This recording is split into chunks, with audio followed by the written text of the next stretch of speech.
Sanibonani guys, how are you guys? Happy Friday. Yey usisi yangibhalela awusijozi namhlole ke bone nkaka ayibone ke batho. Or mhlole ke bone nkaka ayibone ke batho, and it's so difficult because of hona no like I'm stuck between a hard place and a rock. I get gore ke dire jwang or awusijozi mina ngumama osebenza and ngisebenza nama night shift. So and I'm a single parent, so angina muntu ongiassista with ama families wami asekudeni. Ngize la ngihlala khona because of umsebenzi. Uthi awusijozi nginomntwana ona 19 years old, and umntwana lo ungena e-college around edorobheni, but you travel akahlali like go the rest and stuff like that yabona. So and then nginomntwana ona 12 years, and then nginomntwana ona 6, and then I've got a daughter ona 3. So I was choosing ngicesha umunye usisi odzwa ngeLesotho. Ngiyamcasha usisi ukuthi usisi nama like ake kule night shift akhona ubona abantwana because I cannot depend lo mntwana lo una 19 years umfana, and laba abantwana bayithu abancane mantombazana. So I decided ukuthi ngcono ngithola umuntu ozokhona uassista laba abayithu amaba esikolweni ekseni and stuff like that. Then ubudi lo na 19 years old akhona ku concentrate ku dibukung tsa hae ke some father responsibilities tsa gore abe mtswadi ale ngwana. Or awusijozi mina ngivela ku divorce, it is very difficult ukuthi ngize ngaluza everything that I had because of lenyalo. So uthi sema ku divide ngithola imali ngathengela like a small house yakudala sengazihlalela lapho, and then ngaqala ke ngazi upgrade ngemfundo, ngazi upgrade until ngithola le position engisebenzayo. Okay, mine is not enough, but ngiyakhona support abana baka wabona. Or awusijozi ena ku ayenze because of umntwana bengimbhadala kagogo, ngimlanda kagogo, ngenzani ngimshaya kagogo. Sengakhona ukuthi ama cost aba maningi, rather ngifuna umuntu ozohlala la endlini angibhekela abantwana, angiwashele, angicleanele nele mina ngicela ngibhadela ka challenge ya maintenance ijwanko my ex husband. Or awusijozi kube kanjalo ngikhuluma nomunye usisi na une helper, ngicela ukuthi you know what, if you know someone buza ihelper yakho, if yazi someone and on experience yabana and all trustworthy, because utlophela liwani kunhlungu mina ngiphila ngisemsebenzini. So and azokhona ukuhlokomela abana bakahandle, ngafuna umuntu asalelana ndina zosala abuyisa abantwana bami. Or awusijozi no problem. Hayi uthi it was towards December, ngicela ukuthi if angamthola loyo muntu ngabo January abuye naye decide. Or helper yaka sis long imbuzayo and ivela eLesotho. So ngicela ukuthi angifonele someone from Lesotho ozokhona usala nabantwana bami.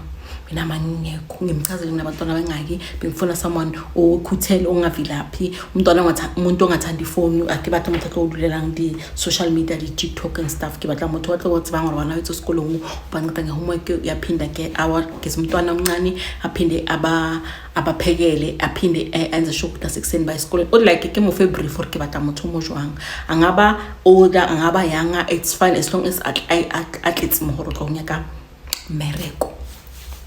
Uthi awusijozi si festive season sihambe mina ngisiya ku family yami, bangibuya January usisi lo engicele usizo angifonele athi sisi usisi ulo the helper uthi uyeza but ubuya nomuntu. So uthi is it 5 minutes ukuthi angabuya naye kusasa na. Hayi uthi ngibe excited with finally like lo season ngifuna ngiyathola. Or awusijozi ngivume ngithi you know what ungeza naye because like ngi-desperate and emsebenzini sekuyavula, so ngiyamdinga umuntu onga assista ngabantwana. Uthi hayi kuseke the following day bangifonele ukuthi usisi khona ulapha kulomuzi lo ngicele khona usizo ngeza interview, and then if kamorata like ngisale ngibuya naye endlini. Uthi awusijozi mangifika lapha yana like usisi vele like umuntu ngenomdala ona 32 ngifike lapha yana vele siyakhuluma futhi ngithi because of mina nawashana ekudeni kusho ukuthi uberekishana handle he angeke kube nezinkinga. Ngimchazela ama terms and conditions, usebenza in ohola bukai, are you happy with the salary, are you happy nama duties ozowayenza, everything that you expect ukuthi uzoyenza na. Ora usisi ajabule like sivumelane kube right, angithatha usisi ngize naye endlini. Uthi ahlala khona awusijozi bedroom house. So ngisacrifice ukuthi at least alale nalo mntwana lo ona 6 years, mina ngizolala nalo mntwana ona 6 ona 3 years, and then laba bayithu bazashare a room. I no problem awusijozi. Or how mina ngiyazivukela ngizele emsebenzini every day.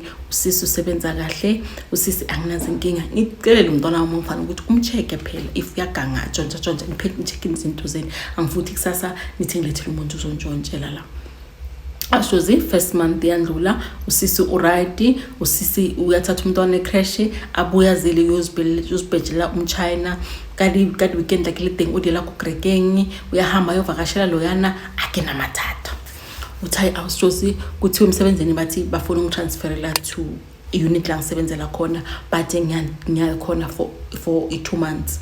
Period. So ngiyalapho for 2 months. I'm going to assist them ngale project beba busy ngayo. So ngimi engine experience ukuthi bangayirana kanjani. So bakhulume nami ukuthi we know ukuthi umzali unabantwana, are you comfortable ukuthi singakumuvela lapho for only 2 months. Uthi awusezikidumele because of kenali a helper, but ngibatshela ukuthi you know what, I will confirm everything on Monday because I need to confirm nomuntu ongisebenzelayo. Hayi ngifike ngihlale nayo sisi Manto, so sisi Manto azohamba mansisi for 2 months. So uzabo uyi1 la nendlini for le 2 months yonke. Uzokhona na ukuthi ungasala nalabantwana and uhlokomela everything. Ngizokuthumela imali ku10 groza ngikuphuze ngikubhadale. Ngiyacela sisi wami ngizo add extra 1000 rand kule mali nginikeza yona for ukuthi usale nabantwana. Hayi usisi avume, no problem. Awusijozi kipheke ngithathela hore ke tsamaye lifihle ngipheka amabheke ngihambe.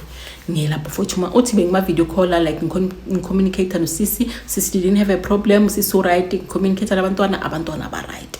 Isikhathi siyo awushozi kule 2 months le ngekho usisi uthole i-boyfriend endaweni, i-boyfriend emini uyezwa uyenzela ama breakfast, i-boyfriend komsare ijalansi idla ilunch kwami ihamba ngesikhathi bakuthi umfana omkhulu uyabuya because of babuya a bit later because of banali aftercare baba ncedisa ngama homework and stuff.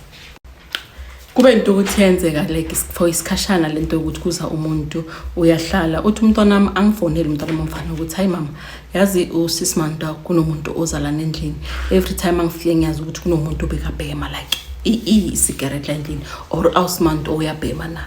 Uthi ngiconfront usisi ukuthi umntwana wami uthi uzwa like smell say cigarette emonqomo kanti uyabhema ngoba mina ngazi ungabhema or there is someone ozala pendeni. Hayi me ngithotsi mothonyana so mothonyana nathi la tlo chaka so ke khopela tshwarelo akasihlela asatla uthi communication ethu ibe smooth ibe simple axolisa usisi indlula indaba or awusithoze umntwana mangitshela ukuthi lo muntu lo uyeze ebusuku anyonyoba alale lapha endlini. Uthi ngithi ngifonile uManto ulala nengane ngitshela ukuthi ulala nalomuntu no me motho uqile hangwe fela and asaklod angeke asaphinde eze. Uthi kube discussion or awusoze ngimzela ubhlungu because lo muntu lo usha abantwana abayi3 ekhaya unabantwana so mina like nalena rathokana ngiyamdinga ukuthi abheke abantwana bami and naye uyangidinga ukuthi ngimpisa la ukuthi akhona usende imali ekhaya because ungitshela ukuthi ikibo bayahlupheka. Ngimtshele ngithi Manto nakungibisela ngoba ngokudinga if uzoyenza so uzongikhosa ukuthi mina ngikuqosha and bekusaba for if ihle to more situation so please change your ways. If ever uyafuna ukuthi uphinde ungisebenze ngicela ukuthi ushintshe and ucabanga uzibuza ukuthi la eSouth Africa osengani. First of all uqile ka America awaqela ka hore ubatlabana so now ngikuphi opportunity go farm my whole house go trust ka bana baka and then wena ufuna ukuzenzela endlini yami ngingekho ngiyacela uthi it was 2 weeks sengihambile. Hayi sizwane umuntu akhale fonini umuntu apologize umuntu ngimzwele nami esimotswadi kumutlo okay mfazi naye like unandinyakwa but inyakwa zakhe azibe mina sengibuyile ngeke lo offer he akhono yakombuthu ngaha sikhulume like that sizwane kube sharp or how awushozi mina ngizela ukuthi umuntu like le ndaba le ivele yenzeka because of noholile tswayi la mail kulobona angeke saphindisa yenzeka uthi he kube ukuthi uqala kwezinkinga zami ukutrusta umuntu ngimnikelela ngendlu ngimnikelela ngabantwana bami or awushozi ngicele like one of ngicele lo sisi lo one of my neighbors ngimcela ukuthi ngicela like ungicheckele mawubona ngathi ukhona umuntu ozayo ufana endlini wami ngicela ukuthi kunongwatsaphela ngibutho uri hayi unalo muntu otseningi if uyambona because like I believe ukuthi lo sisi lo wenza izinto ezisinakusendlini yami or awushozi umakhelwane vele avuma athi no problem ngidla ucheckela uyabona. Awushozi is 3 weeks indlule ima 3 weeks mandlula ngifonele my son and ngimbuza ukuthi kwenzakalani uright usisi. My son athi usisi uright mama, there is no problem endlini. Makhelwane was like, no, angiboni umuntu usisi uyavela aziphumela abantwana babangekho ahambe ayiwana phinda abuye before abantwana babuye. So ayikho into engisengathi ngiyayibona. Ura awushozi ngibelieve ukuthi everything is fine endlini. Ngisebenze or 2 weeks 2 months efade. Ngibhadala usisi kahle futhi kule 1000 sibone ngayo ngimedele nge 1.5 because ngicabanga ukuthi lo muntu lo bekanabantwana bami 24/7 not 12 hours a day 24/7 nabantwana bami bekaphenduka umzali whereas ashiya abantwana bakhe outside the country. Uthi ngibuye awusho angibuya like ngibone i behavior change kumntwana lo oqala. Mntwana mokuqala uyafika abeke izincwadi afunde aphinda ahambe makabuya amehlo wakhe aready. Uhambe isikhathi and uthi like the relationship they have now the helper like inbele offside ukuthi hayi man like labantu laba sijiji sebazwana kangaka yabona. Uthi ngibuza usisi ngithi sisi like have you noticed ukuthi umntwana ngathi ushintshile ukuthi something ayibhema why makahambile makabuya amehlo abuya bofu. Sisi hayi mama nawe ucabanga kakhulu umntwana une stress sezincwadi asikune stress yazi ngimbonile makasele sisodwa la ukuthi lo mntwana lo une stress. Or awushozi like as umzali ngimbize mina umfana wami ngithi Thabang khongitshele like yini into oyibhemayo because I can see ukuthi you're smoking something. Thabang aphika ngithi Thabang ngiyakubona umntwana wami uyabhema. Thabang aphika thama uyangicala mina ngine stress ngihlala ngisibhala izinto eziningi lapha esikoleni ngine stress wena manje songicabangela izinto ezisnacks yabona. Uthi okay ngizisole esumzali ngibona ukuthi man ke sikaba too harsh ke be right mongwane ukuthi if uba nenkinga zokhona ukukhuluma nami. Uthi hayi awusithosi one time usisa ngekho ki weekend that thing awusi and then umntwana wami naye uthi uyahamba no ngisabona umngane wami ngizokubona. Ora awusithosi lo makhelwane lo ngamfonela ngathi angibhekile makhelwane esenga kwami makabona ukuthi umntwana amahambile aze kwami angitshele athi sisi yazi umntwana wami ungitshele enye into end yangimangaza namanje. So that's why ngithize mina ngiziguge esumzali ngizila uthi umntwana wami ungitshela ukuthi umuntu wakho lo usebenza la ujola lo mntwana wakho. Or awusuzikere ayike imihlolo hayi imihlolo ayikho athi ngithi ngiyatshela bebacoca athi phela mina lo mama lo yana nyamngene yabona.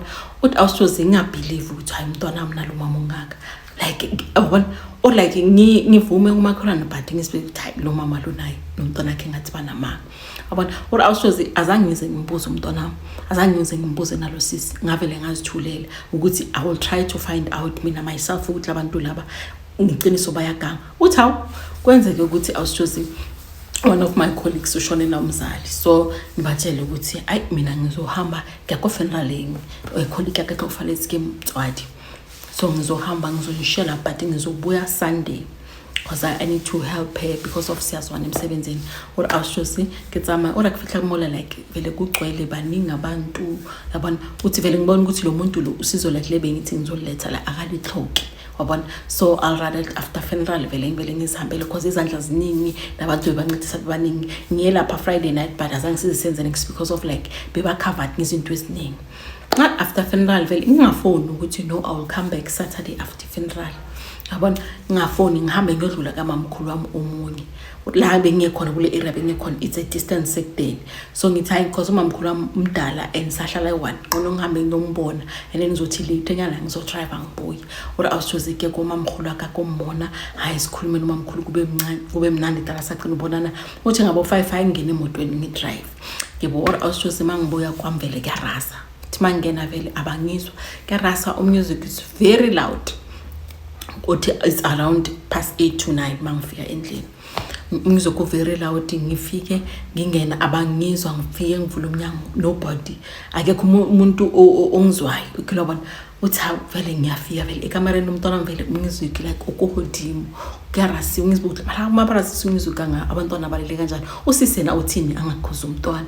Or awushozi hakitsena konhlungu ngibathola abantu bahleli ngale kamareni fetere mushiso kamareni boyi-2 bayabhema babhema amatekwane or they help her and my son boyi-2 bahleli phansi bayabhema boyi-2 bayabhemisana or I didn't even believe it or kathwara help kamatho kametha uthi ngamshaya awusijozi ngisashayana umntwana wami wanginamula like to think ukuthi lo muntu lo introduce umntwana wami izintweni so mangithi ngiyambuza ahani or awusijozi ihelper ithi isinga ngami ayisinga ngami inhlakothwa or awusijozi ikirabethana uthi umuntu engimqashe ngamletha kapha uthi sabethana umntwana bathe asinamule uthi sizinamule ngoba sesikhathele sabe sinamule ngamsho ukuthi what phuma emzini wami ake sawubaka itsomtsengi waka unkapishithe uthi umntwana wami athi mama ngeke uzumqoshe lo muntu lo mlethelana manje thina ngoba sesimjwayele ufuna ukumqosha uthi umntwana wami alwele le help ukuthi angeke uzumqoshe umqoshelana umuntu oyela abantwana bakhe lekudeni ezalazo unceda thini manje uyamqosha uthi ngibuze mayisani ngithi kusho iqiniso bathina noyithu niyajola uthi umntwana wami awusijozi adidi imali asamfetola alebelele kofathi or awusijozi like ke feel gore batho ba bang betrayile boyithu ngithi sisi nje uthi wena ujola nomntwana uthi umme angangibopheluli athule athi tu angale athi ayiko kamareng apheke dulu tsa hayi apheke izinto zakhe athi ngiphuma lana ngiyokubophisa wena ngifuna ukubophisa uzophela umsebenzi umpethile bilikina le proof or awusijozi mangicabanga ukuthi ungibophisa lo muntu ngoba ne criminal record la ngisebenzela khona abafuni if uba ne criminal record kumele kuxofela or awusijozi ngabe sengiyatshintsha ke manje ngiyehlisa umoya maqala vela pheka amabag arimoya komaphosi uthi ngiyehlisa umoya uthi ngilibale gore no what apologize kulo muntu lo in order for me to save my job let me apologize uthi vele ngimlande ngimcele ukuthi ngicela noma ungayenzakalani ngicela ngihopela usikanthwarisha nanoma ungahamba ngizokubhadala imali yakho but ngiyacela ukuthi ungangibambisi or awusijozi that lady abona ukuthi le opportunity engayisebenzisa or ngikutshela manje awusijozi usisi uhlala kwami angahambanga uthi uzosebenza lapha yana endlini I will continue paying her but I should know what if anything happens and utlobula lecala so awusijozi ke ngwalela mo holena hore ketse jwang because this person is ngamshaya wavuvuka uthetha ama pictures abomakhelwane basizwa sicabana so now uyangithreatenisha hore if ever ngithi ngiyamqosha or ke atsamai umpotsa ka hore dinepe umpotsa ka hore nokula case ungitshela ukuthi mina amaphoyisa azongibamba ngizophelela umsebenzi or awusijozi wanaka had to uthi ngiyomfunela iroom aqasha ngasezindleni because of indaba ukuthi bona bayatshontshana I didn't even take it lightly ngamthe ukuthi if ever uzwenza kanjalo ngizokuvulela icase so awusijozi hona no ngiphela le moto ake mubaxe inhlungu yaka sengiyapretenda ngoba ngizothini angimfuni endlini nami angikhona ukumxosha uyangithreatenisha and into angithreatenishela yona ngiyayizwa because ngamshaya and une proof and abomakhelwane bebakhona and abomakhelwane bazwile so if ever ngayivula icala bazobuza abomakhelwane obviously ayihore abomakhelwane ka ufela ra utlwana batengi babaxwema ngile awusi so awusijozi ngibhalele lana ukuthi ama followers wakho can they please give me advice ukuthi from here ngenze kanjani because this thing ngengimela aketse bore ketse jwang so please help me angisazi bantu baseLesotho why as much as sisi like when izinto snacks you had every right ukuthi umblack Sam lo sisi lo usele usenge ku 32 ukijimisa umntwana na 19 for in then uphinde umcubise ematekwane ukuthi umntwana abe distracted esikolweni now uya blackmailer because of like uyabona ukuthi angeke khona uvula iqala yo ayisisangazi ngicela niphenisise advice ukuthi ayenze kanjani ake kuphi ayocela advice ukuthi angayenza kanjani angaphuma kanjani kule ndaba kusuthi lo muntu uzohlala nayo impilo yakhe yonke asolo are ke xothwarisa and uxomuthwarisa because of uba spiteful yeah hi bye bye guys.